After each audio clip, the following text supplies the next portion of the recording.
Good morning, all you VIP teachers out there. I thought I would take a second after my classes today to just share a couple things that worked for me that really blew me away this morning. But first, I got to play for you my new gem. Okay, this is the new morning jam for all you VIP teachers out there. You ready?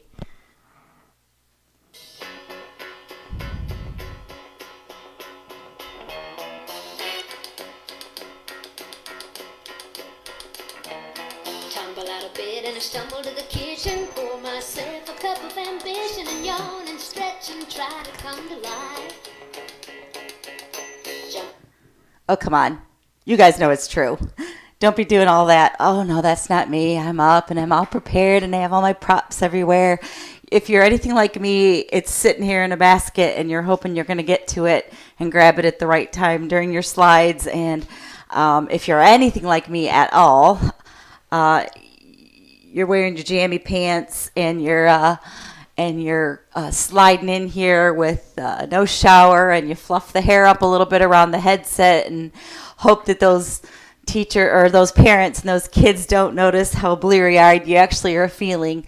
So I was up at 4:45 this morning, and I was set to teach my first class at 6, but I found out about my first class at 6 right before bed last night. So I thought, okay, glanced at it real quick and thought, I'll just get up in the morning and I'll get to that class. So I had a class at 6, and then I had an assessment at 7. So I thought, no biggie. I'll get up early, look at my first one.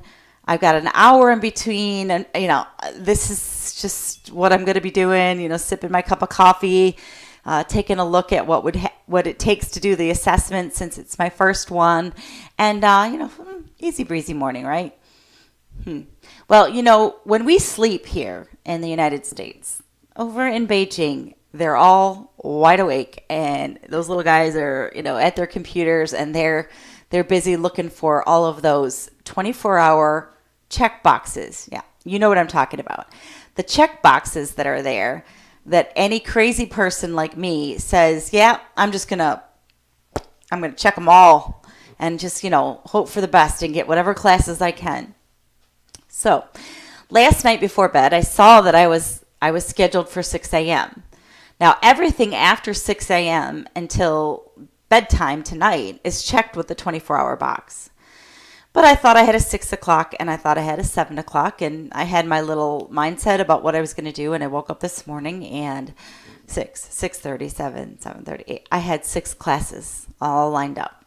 And well, first of all, to be honest with you, I didn't notice it at first. I got up, stumbled through the whole, just, washed my face. Like I said, I fluffed my hair, and that's about all I did.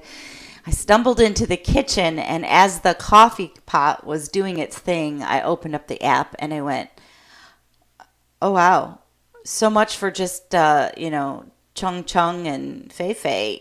I got like Chung Chung and Fei Fei and Cece and Bobby. And I got all these students that are lined up. And all of a sudden it was like I went from just this slow pace to like down the hall, flew into the office, flipped on the computer. It's time, game time. It's time for us to, figure out what I'm going to do. So I glanced real quickly through what everybody had, and thankfully 2 of my classes were the same class. So that helped me a little bit. And the other thing is I use a software program called Minicam, and that actually saved my ever living life today, because I didn't have time to go through and figure out all of the little, flashcards and I didn't get all of my, props out and all of that kind of business. I wasn't there. I didn't have the time. All I could do was go, okay, it's me and my Minicam today. And I did, well, I use this one a lot, this little guy right here, because those little kids love that. It's not all that pleasant of a view, seeing my face up close like that, but they love it. So I had the whiteboard, And I actually probably didn't even end up using that a whole lot. And then I pulled out, just a few of my basics, the magnifying glass, and then I relied completely on my Minicamp, and I used special effects for my rewards, and they love that. They just go crazy for that. But so this morning, the thing that was interesting was that 24-hour box thing. I thought I had saved myself by clicking all of the classes above. So 6 a.m. was my first class, but I had started it way up at, like opened them up at 3 o'clock, and nothing happened until 6. So before bed, I just went in and clicked all the other ones off so I wouldn't get scheduled. And when I woke up, the little VIP elves booked me up for the morning. And I'm not complaining because those were all short notice classes. So I got the extra pay, and I got the all finished classes, which was another really cool one.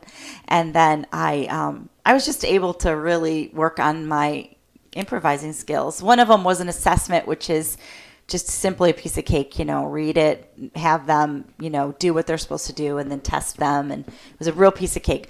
But other than that, it was all on the fly. I was fly girl this morning. So, but I wanted to share one thing that happened today that I was probably my biggest fear coming into VIP. My biggest fear was IT issues. Like, what do you do when you're just sitting on camera? Hello, how are you? My name is Teacher Carol. And then, you can't hear them, you can't see them, they can't hear you, they can't see you, and trouble, and you're calling the little fireman guy and you don't hear anything from him. That was my fear. So this morning, it semi came true in the sense that I had my last class of the day was a young girl, and she was 11, and it was a trial class, and she was like a level 3 is where they had put her at. And so I got on and hello, and I did the whole thing, and she could she could hear me. She was waving, and I could see her mouth moving, and all I could hear was, that was it. That's all I could hear. And it was like, I don't know what she's saying, but I know she is saying something. So, I tried to kind of work through it with her. Hey, can you hear me? Yes, I can hear you. Okay. Your microphone, put it by your mouth. She had earbuds in with, I think her microphone was kind of hanging down here. So she was just like, and that was it. And then eventually she just went, and that was it. She just stared at me. So I, kept trying different things. And so finally I just stopped and I said to her, I think in previous videos, if you've watched, I lived in China for a long time, so I know how to speak Chinese. So I was able to say to her in Chinese, take this and move it closer to your mouth because I can't hear you. And so she was like, oh, and she went like this and got it. And then I could just hear like this rumbling, staticking, and then a few random words, but there was no sentences. So I made an attempt to get the slides going and then sent off a quick note to the fireman and said, hey, FYI, I can't hear her.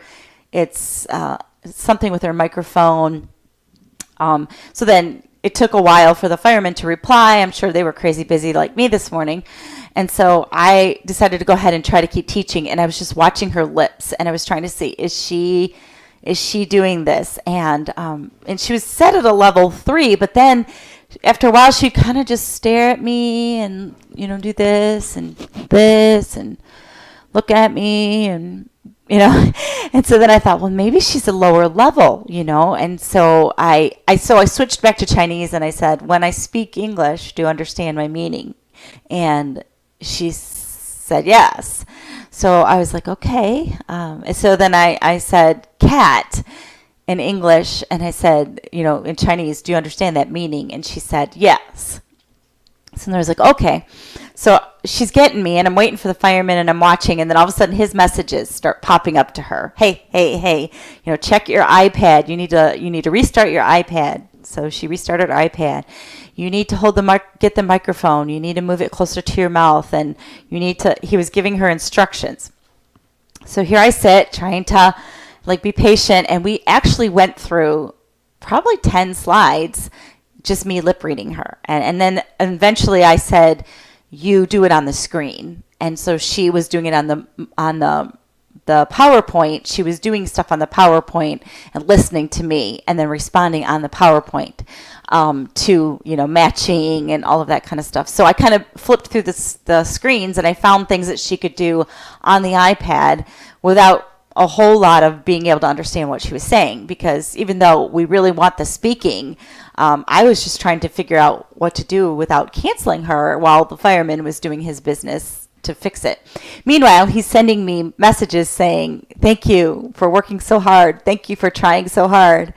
Wow, you speak Chinese. He kept writing. I got like 3 of those. Wow. And so I typed back to him real quick and said, I will just keep trying. And he said, okay, trying to. So he was trying to fix whatever and still communicating with her, and she was doing some things. And then we did another whole matching game where she could read the word and match it to the picture, and she was doing it, showing me she could do it without talking. And then I would say the word can, and then she would mark down to can or whatever. So we had a real system going on, literally, with no feedback with each other words wise. But at the end, I typed a few things to her, but she kind of looked at the messages and didn't quite understand them. And unfortunately, I don't have a Chinese keyboard on this particular computer. I do on my phone. I wish that I had, because I probably could have fixed it that way.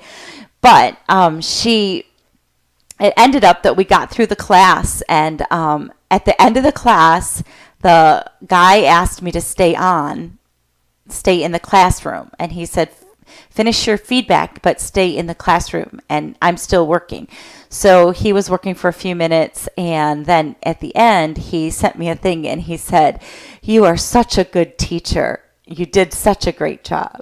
And I thought, okay, maybe the student has no idea that I was a good teacher, but some guy looking at a screen in Beijing, looking at all the boxes, was spending a little bit of time, or it could have been a woman, now that I think about it, because, women can do that job too, right? But anyway, he gave me a nice little compliment this morning, and I thought, well, I just really didn't know what to do, but I didn't want to cancel on her because she really wanted to try. She kept trying, and even though she had a lot of blank stares at her, at my face, she really did try. So the bottom line is, there's still some things that you can do when you have an IT issue and you've got the fireman saying, hold on.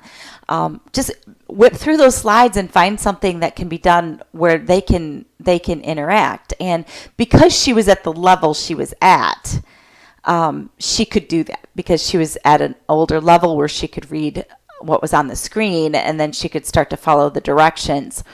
Of course, with a smaller child, you're going to be doing, this kind of business and, all kinds of fun stuff to try to keep them occupied. But with her, I didn't have to worry about pulling out puppets and worry about all that. I will say, just to close this out, I was shocked this morning at how smoothly it can really go when you're not all that prepared. As long as you take a moment to try to really interact with the student, and then just those slides start looking very similar. They start to look like they're in the same kind of pattern, and that's really what it is. The curriculum is just building. And it did help me that I had 2 classes that were the same today, so that made a big difference as well. But don't panic. Don't freak. Be willing to try to go on the fly. And then if you go on the fly and you're like, dude, that's just not for me, then don't check those boxes. But for me, tomorrow morning, I have a class at, yes, 3 in the crazy hour a.m. And it's going to be interesting because I'm going to be studying body parts with a poor little boy, 11-year-old boy at 3 a.m. Now, mind you, it's like elbow and head and shoulders and all that, so it's not anything inappropriate. It's definitely very much within a good curriculum for a student. But 3 a.m., come on. I'm in REM sleep at that point. So tomorrow morning will be a fun new wake up for me. But you know what I'm going to do? I am going to leave the slots below 3 a.m. And I sent them a text or a message today and said, I have a class at 3 a.m. and I'm willing to take whatever you got after 3 a.m. So hit me with it.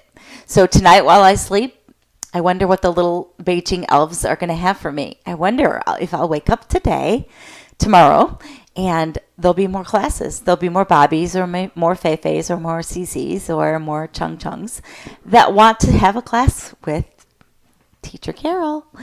So anyway, that's my update for today. And hey, thanks for all the comments and emails and messages. I've been literally having the time of my life reading them. Keep them coming. I love it. I'm always here to help. And, have a great day.